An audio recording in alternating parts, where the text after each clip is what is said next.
ফেব্রুয়ারি নির্বাচন বিলম্বিত করার চেষ্টা হবে, জনগণ তা প্রতিহত করবে বলে মন্তব্য করেছেন বিএনপি নেতা ডাক্তার AZM জাহিদ হোসেন। শনিবার দিনাজপুরের হিলি উপজেলার বিভিন্ন ওয়ার্ডে জনসংযোগ করার সময় তিনি এই কথা বলেন। তিনি আরও বলেন, জনগণের মধ্যে যে উৎসাহ উদ্দীপনা দেখা গেছে তাতে আগামী নির্বাচনে বিএনপি ব্যাপক সাড়া পাবে। মানুষকে ঐক্যবদ্ধ করতে হবে যেন যে কোনো ষড়যন্ত্রকারী নির্বাচনকে পিছিয়ে দেওয়ার চেষ্টা না করতে পারে।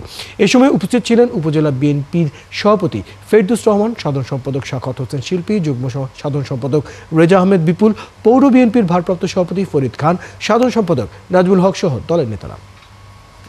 জনগণের যে সমর্থন, এই সমর্থনকে আমরা আরও সুদৃঢ় করব, আরও মানুষকে ঐক্যবদ্ধ করব, যাতে যে কোনো ষড়যন্ত্র করে নির্বাচন পিছিয়ে দেওয়ার বা নির্বাচনকে প্রলম্বিত করার প্রচেষ্টা চালিয়ে যেতে পারে।